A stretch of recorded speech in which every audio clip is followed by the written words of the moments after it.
Operation devil hunt, গাজীপুরে আটক ৮২ জন। দেশ জুড়ে চলমান অপারেশন ডেভিল হান্ট গাজীপুর জেলায় এখন পর্যন্ত ৮২ জনকে আটক করা হয়েছে। এর মধ্যে গাজীপুরে ৫টি থানায় ৪০ জন এবং মহানগরে আটক থানায় ৪২ জনকে আটক করা হয়েছে। গতকাল শনিবার রাতভর অভিযান চালিয়ে তাদের আটক করেছে গাজীপুর জেলা ও মহানগর পুলিশ।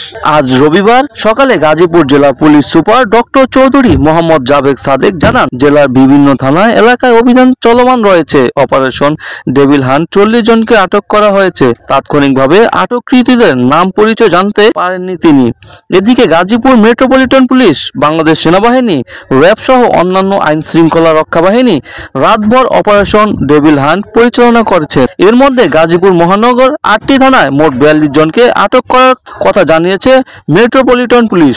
এর মধ্যে পুবাইল থানায় ২ জন, মেট্রো সদর থানায় ১৬ জন, বাসন থানায় ৭ জন, টঙ্গী পূর্ব থানায় ৭ জন, গাছা থানায় ৫ জন, কোনাবাড়ী থানায় ২ জন ও কাশিমপুর থানায় ৩ জনকে আটক করে পুলিশ। বিষয়টি নিশ্চিত করে Gazipur metropolitan police super commissioner Mohammad Zahirul Hasan জানান, গাজীপুর মহানগর বিভিন্ন থানায় এলাকায় অভিযান পরিচালনা করেছে মেট্রোপলিটন পুলিশ। অভিযান চলমান রয়েছে। সূত্র বাংলাদেশ প্রতিদিন। নতুন নতুন খবর ও বিনোদন পেতে আমাদের ইউটিউব চ্যানেলটি সাবস্ক্রাইব করে রাখুন।